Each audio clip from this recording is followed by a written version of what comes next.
safe streets, vibrant neighborhoods, successful business and commerce. These are things that make a healthy community. We are a diverse community, rural, suburban, urban, a multitude of languages and ethnicities, ages and experiences. We are a collaborative community. Public-private partnerships make us a model community that others want to follow. It is what makes us unique. It is what makes us strong. The employees of Kent County reflect our diversity and seek to serve our communities. People in this county, in this area, we wrap our arms around each other. We come together to collaborate, to solve problems. We're all working for the good of the whole.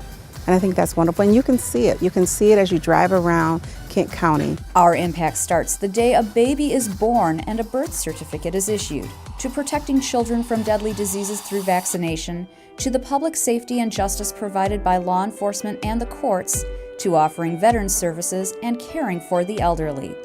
Every day we work to keep our communities robust. I think if you are somebody who is interested in serving your community, in building a strong knowledge base and a good group of people to work with, then the county is one of your best employment opportunities out there. It's been completely rewarding in every way I could possibly explain for 26 years, and I feel like I grow every single day still today.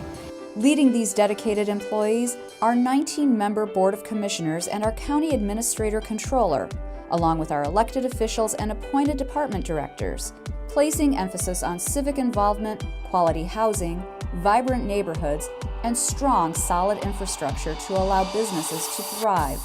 Professional, dedicated, collaborative, and innovative. Behind the scenes, collaboration between foundations, charitable organizations, nonprofits, for-profit businesses, public sector demonstrated through the county, the city of Grand Rapids, the townships, all the cities and the villages in our area. If we don't come together, then we will not have the strength that we have today, and I only hope to build upon that. Our aim is to make our communities the best they can be. We are involved in exciting development projects, sustainable recycling programs, and creative progressive prevention programming. We partner with elected officials, impacting policy ideas that become great achievements. We seek opportunities to reach out into the community and offer our services to help our residents make Kent County thrive. Our relationship is solid, both from a staff standpoint at the county level as well as the Board of Commissioners. And they understand what we do and the benefits that we can do for the community, and vice versa. We couldn't do what we do without the help of Kent County. While most of us are busy running our lives, Kent County's elected officials, administrator controller, and over 1,600 employees are serving the communities where we live our lives, so we can all have a place we are proud to call home. Kent County, its life well run.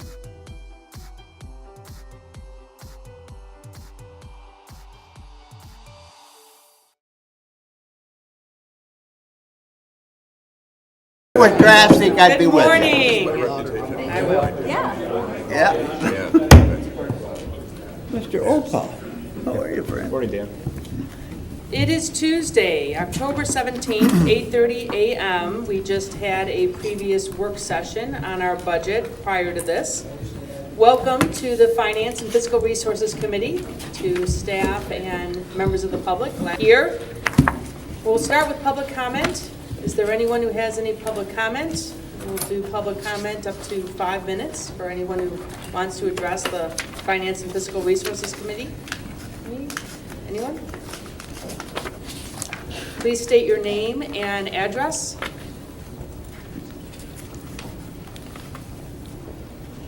Good morning. My name is Dan Uphoff. Some of you know me. I'm returning like a bad penny. And your address, Dan? My address is 378 Saddleback Drive, Grand Rapids, Michigan, 495. I'm here this morning supporting the Veterans Treatment Court. That's item 6 on your agenda. So there are a number of people here. I volunteer at the court. I'm a mentor. I'm also part of the 501c3 that's generating money for some of the programs. And so the court is doing a wonderful thing. And I'm here supporting the resolution that's before you this morning. Thank you. Hey, anyone else for comment? Seeing none, we will close public comment and move on to the consent agenda. Is there a motion to approve the consent agenda? So move. Is there support? Support. Okay, any items need to be pulled? Seeing none, all those in favor, please say aye. Aye. Opposed, same sign. The consent agenda passes. That gets us to item number 3 from the Bureau of Equalization. This is a request to the Commissioners to approve the 2017 apportionment report. The general property tax law outlines the responsibilities of the Board of Commissioners with respect to the annual apportionment report. The Board of Commissioners examines certificates of each local taxing jurisdiction and directs millage rates to be spread on taxable valuations. The Board of Commissioners also determines the dollar requirements necessary to fund the assessments for drains to be spread on the respective township and city rolls. Attached is the 2017 apportionment report as prepared by the Bureau of Equalization. Is there approved? Thank you. Is there support? Support. Thank you. Any questions, comments? Yes, Commissioner Mast? Well, I see Matthew kind of standing there. Thanks, Matthew, for kind of answering some clarifying questions, I guess, this morning. I had never heard it explained that the initial 1978 law sort of capped what municipalities were getting. The Headley Amendment basically capped what people paid, help the consumer. Well, yes, so in 1978 was the year that the Headley Amendment That was Headley. was Okay. passed. Proposition yes. A was, yeah. And that amendment is a limitation at the macro level, at the municipal level, on the limitation of the maximum tax rate. But both of them are a double whammy for municipalities that rely on property tax for their revenue. Right. So subsequently in 94, when you're saying both of them are a double whammy, 78 is the Headley, and the other whammy is the 1994 passage of Proposal A, which limited the valuation side of the equation.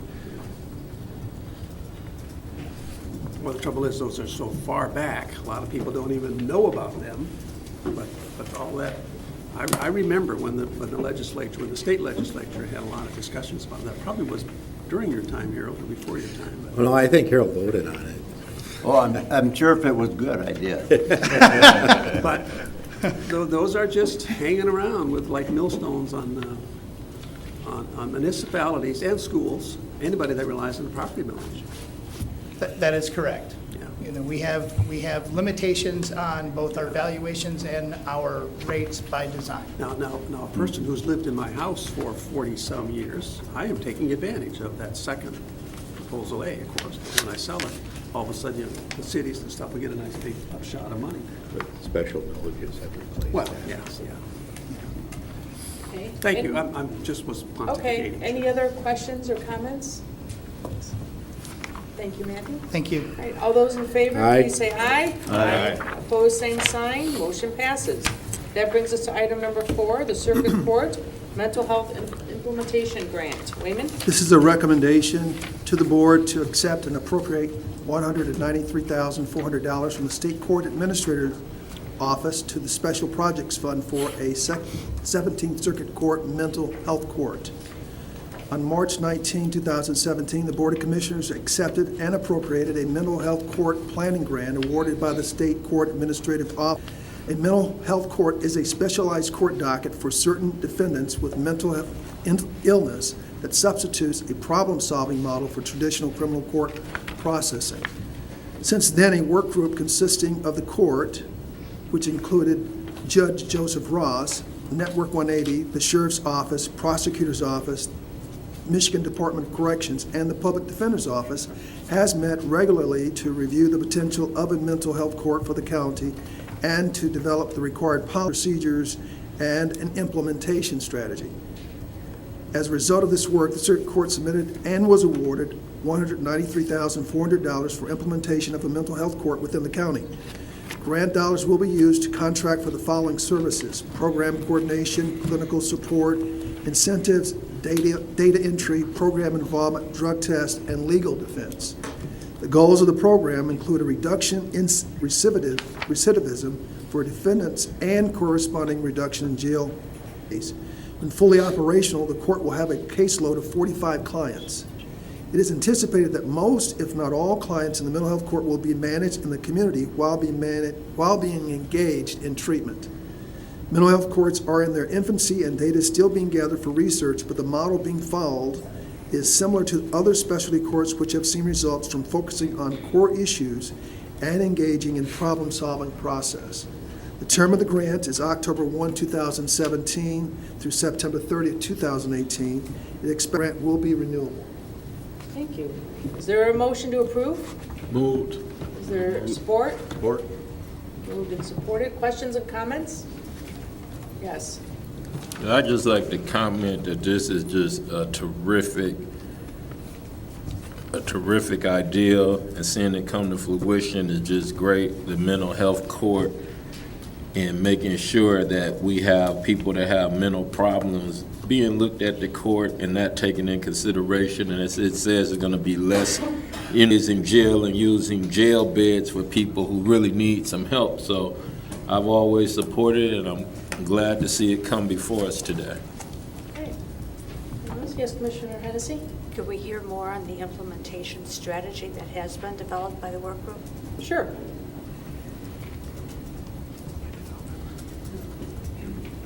If you just come up and introduce yourself for those who, and it gets recorded for those at home who, and I know that we assume that people know, but you might not, so just state where you're from. Sure, no, that's fine. Andy Thalhammer, 17th Circuit Court Administrator. As far as the implementation the implementation strategy goes, as it was said, we're looking at about 45 clients that we're going to be doing this with. It's going to be for felonies, people who are accused of felonies or convicted of felonies. Typically, we have our court services department, which does an evaluation of pretty much everyone in the jail. That's going to be kind of our first point of identifying these people. Then obviously it's going to have to go through the defense team and also the prosecutor's office, which will kind of have the final say as, yes, are we going to be able to use mental health court for this defendant? Obviously we have a community safety issue to keep track of.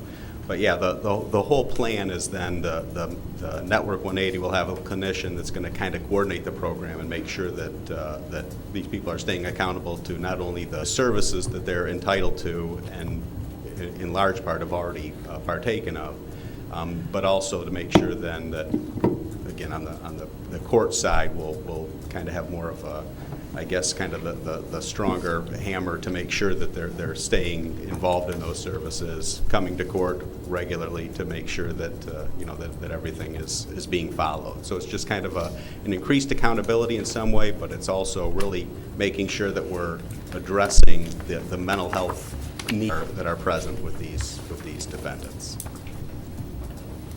Does that answer your question? Sure. What kinds of charges do you usually have brought against people who would, be brought into this program? I mean, a lot of times it's going to be property crimes. Typically, there are some statutory limitations for the type of crimes that are allowed to be in these types of courts. Certain violent crimes, for instance, are not. I believe that they're actually looking to change that so that it can be a little more case by case. Just put with the broad stroke. No, these people. No, these people. Yes, but for the most part, it's again going to be property crimes and a lot of folks that we see returning over and over and over again, returning through the system because basically we're using a corrections model for maybe a mental health need. I appreciate the explanation. Thank you. Yes, Commissioner Talon? Thank you, Chair. Maybe. Noting that the goals of the program, reduction in recidivism and reduction in jail bed days, do we have some numbers out there now for recidivism? How will you get the baseline data for that? Yeah, we do. We have pretty good numbers. Again, we want to kind of do a little bit better job of what we're looking at for this population specifically. But yeah, the jail does keep track of, we've got Network 180 folks in the jail that are keeping track of the people that are accessing the services who have maybe a mental illness or a mental health disorder. So we will be able to keep track of how often, these folks are coming in. And again, hopefully, we can treat these people in the community rather than, again, in jail or prison if necessary. Any follow-up, Commissioner? Yeah, so is that data public somewhere about what the recidivism rate is for the folks who have severe mental illness or such things? Asking because I've been participating a lot in the Step Up initiative webinars and so on, and that's one of the things that they make pretty clear is that we need to make that data public, we need to watch it, we need to be constantly looking at that. I'm wondering if we have that and where that is so that we can pay attention to it. Yeah, well, when I applied for the grant, basically I got it from my colleagues over at Network 180 that basically told me this percentage of people have come into the system that have accessed the Network 180 services, and also this many people have been in, are kind of repeat visitors to the jail. So it is out there. I don't know if there are some regulations that would prohibit, making specific information public about people with mental illness. So I guess I don't know the full answer to how transparent it can be as far as, but like I said, in the aggregate, I would think it would be something that could be. Please go ahead, Commissioner Timber. And so I just want to make sure I can assume that at some point we will see what the baseline data is for both the recidivism rates that are current, what the change is, and the number of jail bed days. And I'm real curious about how we're going to figure that out as well. How do we know how many jail bed days it would have been for these folks versus what it is? Because I mean, that's kind of the right. whole fundamental piece of this. Yeah, and I agree with what you're saying. I think that the whole point of after looking at this for a year or two is to see are we any better off by having this mental health court, this problem-solving court, than we would have been if we didn't have it. And that's the type of things that the State Court Administrator's Office is also going to ask. We just find you an update at some point. That's what you're getting at. Yeah, thank you. Yeah, and I think we do have some numbers as how, average length of stay in jail for this population, and if we can, again, somehow show a reduction. I mean, the fact is everyone that we can kind of pull out and treat in the community that would have been sitting in jail otherwise is a reduction, but I don't know if we can get the exact number that you're looking for. It is a challenge to figure out what would have happened if we didn't have this court, for sure. Well, just to clarify, that is what we said is the goal. So we do have that out, even if it is a challenge. So, yeah, thank you.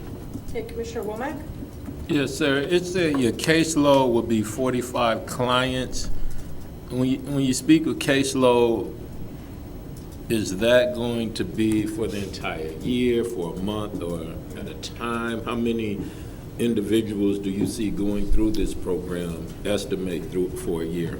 Yeah, typically the length of time of the program is 1 to 2 years in duration, and 45 is the maximum what you have of what you're able to do logistically. We have basically one judge that's going to be devoting, an afternoon of docket time a week or every other week to this population, and the people in the program come in pretty consistently. So, every week, every other week, that type of thing. So that's kind of the standard that the mental health court experts in Lansing have said. That's kind of the limit of what it should be. So 45 at any given time, and typically 1 to 2 year in duration. Okay, thank you. Commissioner Hennessy? You just mentioned that one judge will be working, so I assume that'll be the same judge. Judge Rossi has Judge agreed Rossi to take will be assigned this to docket. doing this. Okay, thank you. Anything else? Thank you very much. All those in favor, please say aye. Aye. Opposed, same sign. Motion passes. That brings us to item number 5 from the Medical Examiner, Gift of Life Foundation iPad Program Grant.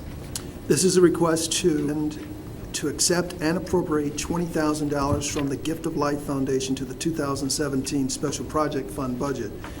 Gift of Life recovers more than 900 organs every year for transplant from at least 300 donors, saving hundreds of lives. Bone, skin, and other tissue are also recovered, helping to significantly improve the lives of thousands of seriously injured and sick recipients. The medical examiner submitted and was awarded $20,000 in an iPad program grant from the Gift of Life Foundation. Grant dollars which provide iPads and associated software applications, service plans, and technical support to the 7 medical examiner investigators in Kent County. The iPads will make reporting of deaths to Gift of Life more efficient, as the investigators will be able to report remotely and use voice dictation to complete form fields and narratives in the report. The term of the grant is July 1, 2017 through June 30th, 2021. So moved. Okay, is there support? Support. Okay, it's been moved and supported. Approve it. Questions, comments? Yes, Commissioner Morgan? Hey, Dr. Cole. Yes, sir. Nice to see you again. Will this streamline the process, and so you don't have to make as many calls to get the same function done? Yes, sir. This will streamline the process really in 2 ways. The process of death investigation, as Mr. Britt indicated, by voice recognition technology, our investigators can complete their reports more rapidly. And the other part of the process, referrals to Gift of Life. So the Gift of Life basically gets notified when there's a potential donor by our investigators. And the software in these iPads that we would like to get would give a direct line to them. In other words, when our investigators enter information into our data system, Gift of Life will be able to access it, and then they do have to ask us, Dave Stark, my deputy chief, and I, they have to ask us for permission to do the harvest, because the autopsy which is rare, but sometimes we deny partial permission, at least because we have to determine cause of death. And but anyway, we work with them in that, and we also provide them our autopsy results. But at any rate, our people will not have to call them directly anymore. Gift of Life can access the information, including the next of kin information, because they have to get permission from the next of kin to do a recovery. And so it just will make things faster. Probably, Kent County is already #1 in the state for providing and working with them and getting more donors than any other county. And this will make it a little more efficient. Thank you. Commissioner Hennessy? No, that's Okay, you're all good. set? Thank you. Anyone else? Okay, thank you very much. Thanks. All those in favor, please say aye. Aye. Opposed, sign. Motion passes. That brings us to item 6 from Veteran Services, the Veterans Treatment Court funding. Okay, hold on just a second. Let me get to that. This is a request to the board to approve an interlocal agreement between Kent County and Wyoming District Court 62A, and to authorize the board chair or designee to execute the agreement. In November 2014, a veteran service millage was passed to increase the level of supported services and benefits available to Kent County veterans. The Wyoming District Court currently operates a Veterans Treatment Court, which is charged with trying cases of minor offenses which involve military veterans, particularly those with service-related diagnosis. The Veterans Affairs Committee is recommending the Veterans Millage funds be used to support countywide provision of the Veterans Treatment Court. The goals of the program include improvement in the sobriety, recovery, and stability of the veterans who successfully lead the program. The proposed joint endeavor agreement has been reviewed and approved as to form by Assistant Corporate Counsel. The term of the agreement is October 1, 2017 through December 31, 2017. So moved. Okay, is there support? Support. Okay, it's been moved and supported to approve. Questions, comments? Yes, Commissioner Mast? Will we have to renew this then, starting January 1, 2018? Good morning. This is a short-term contract. We're issuing an RFP for a variety of veterans services through the purchasing division, one of which will be the Veterans Treatment Court, which will then allow us to do a longer-term contract. So we expect that to be released any day now, and so January 1, those dollars will be available for those future years through that process. Okay, Commissioner Womack? Yes, I just wanted to make a comment. I had a chance to visit Veterans Court in July, and they had a graduation of some veterans, and just watching Judge Cortez, I think I'm pronouncing his name right, watching the relationship that he has with some of the guys that's come through Veterans Court and the staff that work with them and hearing their lives, and even talking to some afterwards, what we subject veterans to while they're over there fighting for our freedom here to be comfortable, and just I'm just so supportive of the Veterans Court and I would urge other commissioners to get a chance to go to some of those graduations just to see how good this program is doing when it comes to working with our veterans that have come back. Thanks for sharing that, Commissioner Womack. We have the court administrator, Chris Gitman, here from the district court. We'll make sure that gets relayed to Judge Cortez. So. Thank you. Commissioner Antwer? Thank you, Chair. Morning, Matthew. I'm not sure if it was covered in here. Do these benefit? I don't know if it's a benefit, but is this are Cold War veterans eligible for this process? I'm not sure of that. I'd have to ask Carrie or Chris to come up and answer that. Yeah, there's no restriction on war era for the Veterans Treatment Court. It's veterans who have a service-connected disability. Usually it's post-traumatic stress or traumatic brain injury. So Cold War veterans might be a little less likely? Less likely, but it's not impossible. Okay. Thank you. Yeah. Okay. And here's Commissioner Talon. Thank you, Chair. First, just kind of a humorous observation. This is a 3-month contract, and on page 2, either party may terminate it without cause upon 4 months written notice. That's just one of those funny legalese things, I guess. Did you get that, Linda? I got it. Okay. I guess terminated. I have no idea why I noticed that. But what I do have an idea of why I noticed the goals of the program. Improvement in sobriety, recovery, and stability of veterans. And again, I'm interested in the data for that, how we'll be measuring that, what that's going to look like. May I assume that in the RFP that's coming out, that there will be some connection to those goals in that RFP? Yeah, we had a long conversation with Chris, District Carey, related to this. SCAO requires a lot of data for Veterans Treatment Court to be inputted. And so our goal was to limit that, is to really focus and concentrate on certain outcomes versus so many outcomes that we couldn't really have a clear focus. So this was the recommendation that we were going to focus on. And so Chris and I and Sandra Gostin-Jones have all been talking about this. And so we're putting in place tracking records to take a look at this. So we'll be basically looking at the SCAO outcome data? Yes. All right, thank you. Yes, Commissioner Womack? Yes, I had a question. When we spoke about this being renewed again in 3 months, I just wanted to know, someone answered it once, but I want to know, what would we have to do to be able to vote on this yearly or not have to come back so many times per year when it comes to dealing with the Veterans Court? Will it ever get to the point where this is something we're just doing continuously? Yeah. So this is a new endeavor, right? So the Veterans Affairs Committee requested funding for this between now and the end of the fiscal year. So that's why this contract is a short term.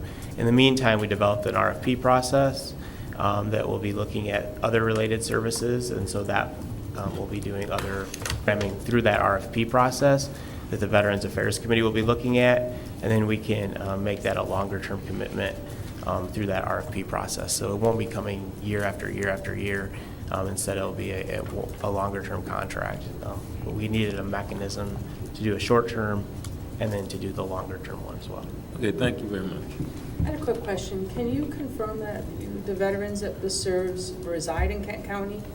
Is that a? So the vast majority reside in Kent County. There have been one or two that have committed a crime in Kent County that have lived just on the other side of maybe a county border, and were accepted into the court with everyone knowing that, because the crime was committed in the county.